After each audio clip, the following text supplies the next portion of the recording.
श्रोतेहो नमस्कार. निसर्ग रक्षणात नवी पिढी या मालिकेत आपल्यासोबत पर्यावरण दक्षता मंडळाची कार्यकारिणी सदस्य आणि प्रकल्प प्रमुख सुरभी वालावलकर आहे. सुरभी नमस्कार. नमस्कार. आजच्या भागात आम्हाला कोणाविषयी सांगणार आहेस आणि निसर्ग रक्षणाच्या कोणत्या प्रकारात ती व्यक्ती कार्यरत आहे? आजचा विषय खूपच वेगळा आहे, याच्याबद्दल आपण आज बोलणार आहे. तो म्हणजे खारफुटी संवर्धन. खारफुटी ही अतिशय महत्त्वाची परिसंस्था आहे. म्हणजे आपल्या जंगल परिसंस्थेपेक्षा 4 पट जास्त कार्बन हे खारफुटी शोषून घेते. आणि खारफुटी कुठे असतात तर आपल्या खाडीच्या किनाऱ्यावरती, जिकडे वेटलँड्स असतात किंवा पाणथळ भूमी असतात, तिथे आपल्याला हे खारफुटी वनस्पती आढळतात.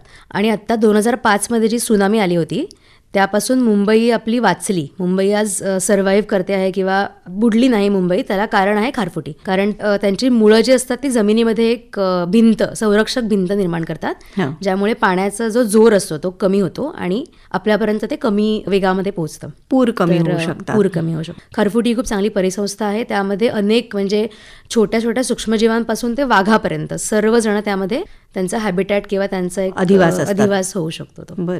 त्यामुळे खारफुटीचं महत्त्व खूप जास्त आहे.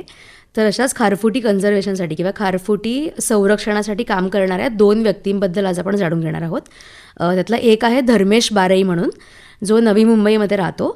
आणि 15 ऑगस्ट 2020 पासून त्यांनी मॅनग्रूव्ह क्लीनअप ड्राईव्ह म्हणजे खारफुटी स्वच्छतेचे अभियान हे सुरू केलं.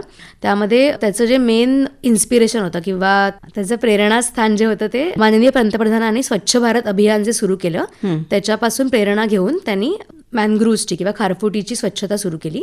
मागच्या 250 आठवड्यांमध्ये साधारण 90,000 पेक्षा जास्त स्वयंसेवक ह्याला जोडले गेले आहेत अभियानाला.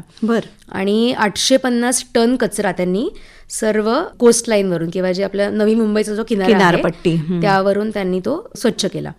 आणि यामध्ये मॅनग्रूव्ह फाउंडेशन आणि नवी मुंबई महानगरपालिका यांचा देखील यामध्ये महत्त्वाचा सहभाग आहे. यासोबतच हर्षद ढगे म्हणून एक मुलगा आहे, जो फॉर फ्युचर इंडिया नावाची त्यांनी संस्था सुरू केली. आणि फॉर फ्युचर इंडिया म्हणजे आपल्या आजच्या विषयाला एकदम ते अनुसरून आहे, कारण फ्युचर म्हणजे आपले जे यंग पिढी किंवा तरुण मुलं असतात त्यांच्यासाठीच त्यांनी ही संस्था सुरू केली आहे की जास्तीत जास्त तरुण मुलांना यामध्ये सहभागी करून घेता यावं. तर जानेवारी 2020 त्यांनी ही संस्था सुरू केली. त्या संस्थेअंतर्गत किनाऱ्यांची स्वच्छता, त्यानंतर खारफुटीची स्वच्छता, मीरा भाईंदर आणि गोराई या 2 भागामध्ये या संस्थेचं मुख्यतः काम चालतं.